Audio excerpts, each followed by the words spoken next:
Welcome to the fourth video of this series. इस video में बात करने वाले इलेक्ट्रोकेमिकल मशीनिंग की। इससे पिछली वीडियो में हमने डिस्कस किया था इलेक्ट्रिक डिस्चार्ज मशीनिंग। सबसे पहले मैं आपको एक बेसिक डिफरेंस बता देता हूँ इलेक्ट्रिक डिस्चार्ज मशीनिंग और इलेक्ट्रोकेमिकल मशीनिंग, जो कि पता होना बहुत ज़रूरी है फॉर योर नॉलेज पर्पस। या कभी भी आपको कोई भी पूछ ले तो हाँ यार मुझे पता है कि इलेक्ट्रिक डिस्चार्ज मशीनिंग और इलेक्ट्रोकेमिकल मशीनिंग में एक बेसिक डिफरेंस क्या है। तो इसमें सबसे जो बेसिक डिफरेंस ये होता है कि उसके अंदर हमारा जो मशीनिंग प्रोसेस था, जो फाइनलाइज्ड मशीनिंग हो रही थी वर्क पीस की, वो with the help of arc generation हम क्या कर रहे थे, कैथोड और एनोड के बीच में, क्योंकि इसमें भी कैथोड और एनोड है, इसके अंदर भी हम सप्लाई करेंगे। लेकिन इसके अंदर डिफरेंस ये है कि यहाँ पे हमारा इलेक्ट्रोलाइसिस प्रोसेस से हमारा एनोडिक डिसोल्यूशन हो रहा है। दैट मीन्स इलेक्ट्रोलाइसिस प्रोसेस से यहाँ पे हमारी मशीनिंग हो रही है वर्क पीस की, जबकि इलेक्ट्रिक डिस्चार्ज मशीनिंग में जो हमारी मशीनिंग हो रही थी ना, वो हो रही थी through the process of arc generation. Arc generation से हीट जनरेट हो रही थी, हीट से क्या हो रहा था, मेल्टिंग एंड इवेप्रेशन हो रहा था वर्क पीस का। तो ये बेसिक डिफरेंस है, वहाँ पे हमारा मेल्टिंग एंड इवेप्रेशन होता है और यहाँ पे इलेक्ट्रोलाइसिस के थ्रू एनोडिक डिसोल्यूशन होता है।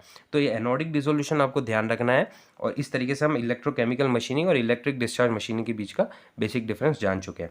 अब बात करते हैं इसके कंस्ट्रक्शन की। तो कंस्ट्रक्शन के अंदर हमारे पास इसके अंदर भी डीसी सप्लाई होती है। वो सप्लाई हम देते हैं रेक्टिफायर के थ्रू वापस सर्वो मैकेनिज्म में, और साथ ही साथ जो पॉजिटिव टर्मिनल होता है वो कनेक्ट रहता है हमारा वर्क पीस से, नेगेटिव टर्मिनल कनेक्ट रहता है हमारा टूल से। तो सिंपली जो नेगेटिव से कनेक्टेड है वो कैथोड हो जाएगा और पॉजिटिव से कनेक्टेड है वो हमारा एनोड हो जाएगा।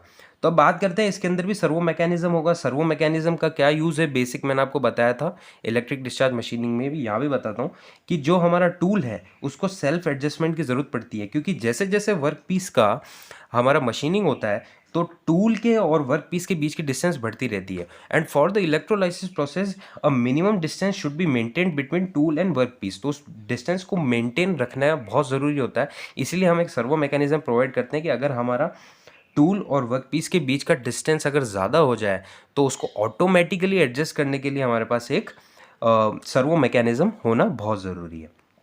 तो इस तरीके से हमारा सर्वो मैकेनिज्म का काम हो गया। उसके बाद हमारे पास सिमिलर यहाँ पे भी एक टैंक होता है। टैंक के अंदर हमारा डाइलेक्ट्रिक फ्लूइड होता है, और डाइलेक्ट्रिक फ्लूइड जनरली NaCl या NaNO3 हम ले लेते हैं, जिसको वो एक तरह से इलेक्ट्रोलाइट की तरह काम करता है। जो हमारा NaCl हो गया या NaNO3 हो गया, हमने पढ़ा है इलेक्ट्रोलाइसिस प्रोसेस में, जो हमारा इलेक्ट्रोलाइट होता है वो NaCl या NaNO3 जनरली हम लेते हैं, स्टैंडर्ड फ्लूइड्स होते हैं। तो इसके अंदर एक डिफरेंस और आ जाता है कि इसके अंदर क्या होता है कि जैसे जैसे वर्क पीस का एनोडिक डिसोल्यूशन होता है तो नीचे स्लज फॉर्मेशन होता है, यहाँ पे स्लज बनने लग जाते हैं, स्लज आने लग जाते हैं, ठीक है, स्लज फॉर्मेशन होने लग जाता है because of anodic dissolution of work piece. तो उस स्लज को रिमूव भी तो करना पड़ेगा, क्योंकि अगर वो डाई इलेक्ट्रिक या फिर वो हमारे जो इलेक्ट्रोलाइट में अगर मिक्स होता रहेगा तो वो इलेक्ट्रोलाइट को कंटामिनेट करेगा और प्रोसेस को अफेक्ट करेगा। तो इसलिए हम क्या करते हैं, यहाँ पे एक हाई प्रेशर पंप लगाते हैं। वो पंप भेजता है इस स्लज को फिल्टर में, और वो फिल्टर होके यहाँ से हम स्लज को रिमूव कर देते हैं, और अगेन जो हमारा इलेक्ट्रोलाइट है उसको फ्लश करना है हमें कहाँ पे, वर्क पीस और हमारा कैथोड के बीच में। तो कैथोड हमारा टूल है, तो टूल और वर्क पीस में यहाँ से नोजल के थ्रू उसको फ्लश किया जाता है इलेक्ट्रोलाइट को, ताकि प्रोसेस इजीली अचीव हो सके। तो ये इसमें डिफरेंस होता है, otherwise each and everything is same. यहाँ पे हमारा प्रोसेस होगा, जो मशीनिंग होगी वो होती है through anodic dissolution through electrolysis.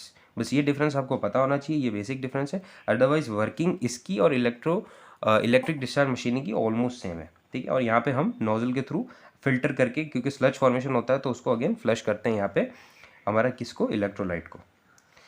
तो ये तो हो गई हमारी बेसिक जो क्या प्रोसेस होता है इलेक्ट्रोकेमिकल मशीनिंग का। अब बात कर लेते हैं थोड़े से इसके प्रोसेस पैरामीटर्स की। तो सबसे पहला प्रोसेस पैरामीटर है कि इसमें जो वोल्टेज होता है उसकी रेंज होती है 2 to 35 वोल्ट। ये थोड़ा इंपॉर्टेंट है ध्यान रखने के लिए। और प्लस जो करंट होता है वो होता है 50 to 40,000 एम्पियर, मतलब ये करंट हम और ये वोल्टेज हम सप्लाई करते हैं। ये कुछ इसके प्रोसेस पैरामीटर्स हो गए, दो ही हैं, आप याद रख सकते हैं तो बहुत अच्छा होगा।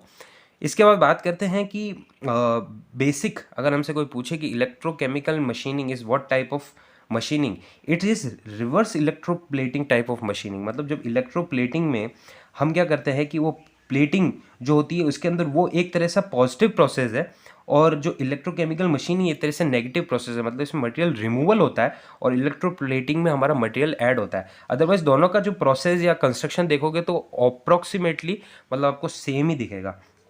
तो it is also known as the reverse of electroplating. साथ ही साथ जो मटेरियल रिमूवल प्रिंसिपल है वो बेस्ड है इलेक्ट्रोलाइसिस का, मैंने बता दिया है।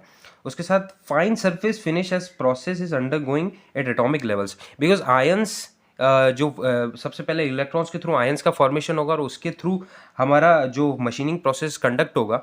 तो इस वजह से यहाँ पे एटॉमिक लेवल पे यहाँ पे आयन एक्सचेंज होते हैं, तो उस वजह से इसकी जो सरफेस फिनिश है वो बहुत अच्छी मिलती है हमें।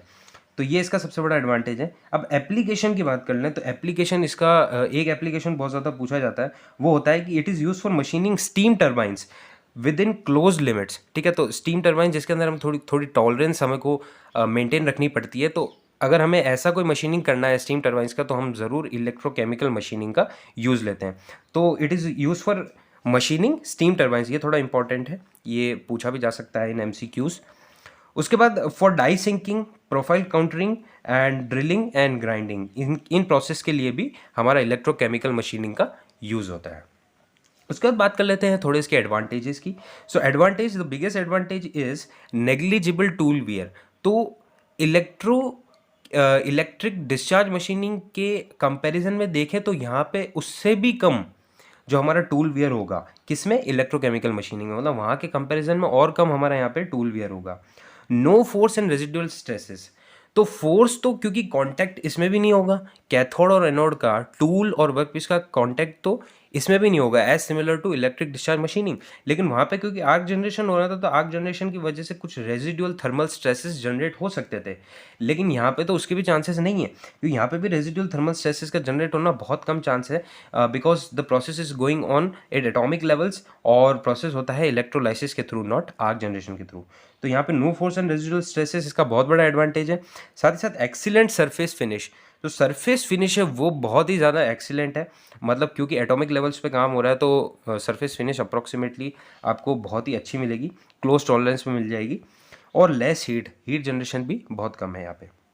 अब इसके डिसएडवांटेज क्या है, सबसे बड़ा डिसएडवांटेज ये है कि करोजन होने के बहुत चांस है, बिकॉज मेटल्स होंगे और मेटल्स में अगर आप इलेक्ट्रोलाइट और जो इलेक्ट्रोलाइसिस प्रोसेस होता है तो उसमें करोजन के चांसेस बहुत ज़्यादा हो जाते हैं।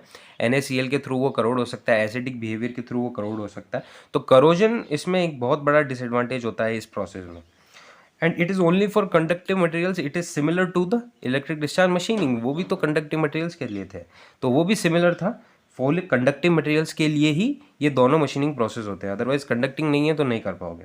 और हाई इन्वेस्टमेंट, मतलब इनिशियल इन्वेस्टमेंट बहुत ज़्यादा होता है इसमें, क्योंकि आपको पूरा सेटअप लगाना पड़ता है, पूरा टैंक वगैरह का सेटअप लगाना बहुत मुश्किल पड़ता है, तो इनिशियल इसका जो इन्वेस्टमेंट कॉस्ट है वो अच्छा खासा है। तो ये थे कुछ disadvantage, application and advantages of electrochemical machining. तो वीडियो थोड़ा बड़ा नहीं हो इसलिए मैं एक काम करता हूँ, मैं जो न्यूमेरिकल रिलेटेड है इलेक्ट्रोकेमिकल मशीनिंग से, वो नेक्स्ट वीडियो में हम डिस्कस कर लेंगे। तो इसका ज़रूर एक न्यूमेरिकल आएगा, एक्चुअली मैं 2 न्यूमेरिकल करूँगा आपको, दोनों तरह के न्यूमेरिकल पूछे जा सकते हैं एग्जाम में, कॉम्पिटिटिव एग्जाम्स में 1-2 बार पूछे भी गए हैं, तो मैं आपको करा दूंगा इलेक्ट्रोकेमिकल मशीनिंग के। तो इस वीडियो में यहाँ तक ही बस, और वीडियो पसंद आया हो तो like share and subscribe. Thanks for watching.